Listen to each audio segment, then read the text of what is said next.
In this video, I'm going to demonstrate how to use opacity masks in Adobe Illustrator. Opacity masks work similarly to alpha channels and layer masks in Photoshop. They allow you to control which portions of an object are visible using black, white, and shades of gray. So within an opacity mask, white reveals the artwork, black conceals the artwork, shades of gray create partial transparency. And I've got a couple of different examples here to demonstrate how it works. In order to apply a transparency mask, I need my transparency panel. And I've got mine up here, but if you don't, go Window, down to Transparency, and that'll bring it up. So it always works on exactly two objects. I've got my foreground object, which is going to be the mask shape. And then I've got my background object, which is going to be what's masked inside. So if I select the both of these, remember that white reveals the artwork, and I click Make Mask, I see any of my image that overlaps with a white shape, and it hides everything outside of it. So let's take a look at our transparency panel here now that we've applied the effect. First is this clip checkbox, and clip is going to restrict the effect to only the area of the clipping object, which is my rectangle. If I turn this off, now I see the entire image. The mask is still applied, but now it's not restricting it just to my masking shape. So I'm going to leave that on.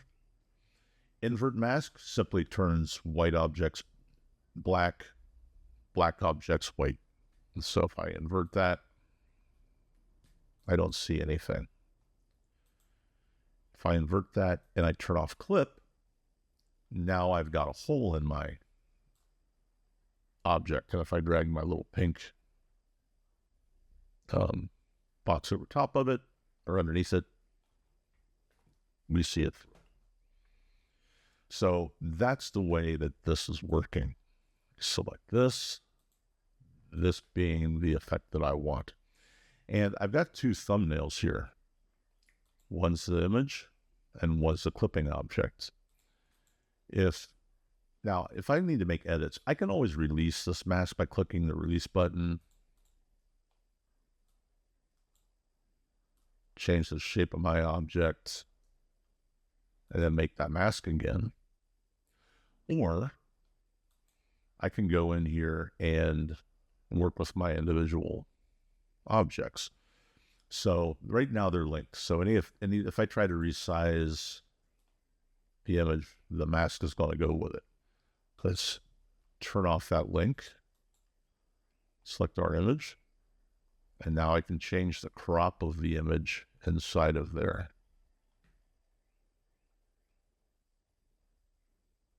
And if I select my mask, I can affect my mask.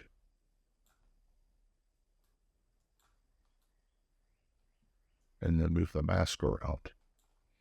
If you notice, I couldn't move the image around inside of the mask, but I can move the position of the mask on top of the image to change that crop. So that's how the image and the thumbnail work. So let's move on to my next example. And the shape that I have on top is a circle with a black fill and a thick white stroke on it.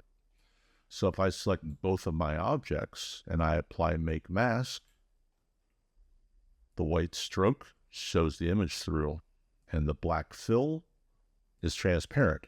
Again, if I grab my pink cube and drag it behind it, we can see that transparency. And because clip is checked, I'm not seeing the image outside. And I can, invert these the same way I could with the other one. So we're using a black and white image there. What if I wanted to, let's release this for a moment. Let's change that black fill to a 50% black.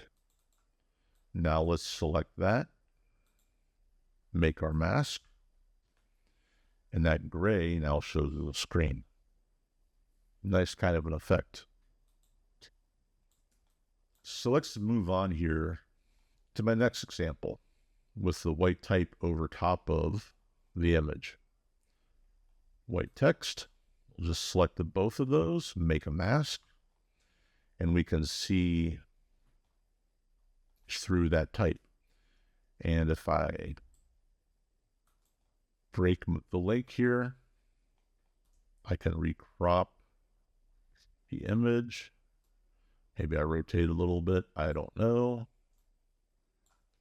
Depends on what I'm looking to do. And then if I select my mask,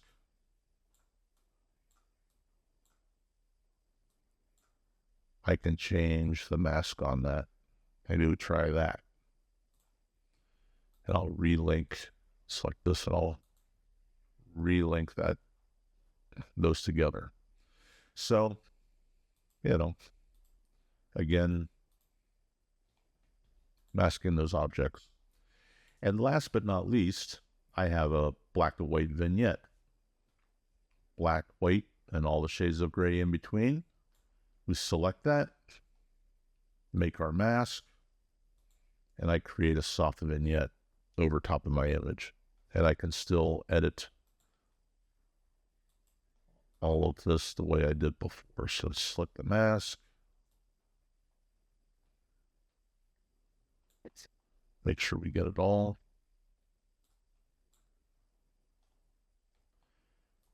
Slide the mask up. We can edit it that way.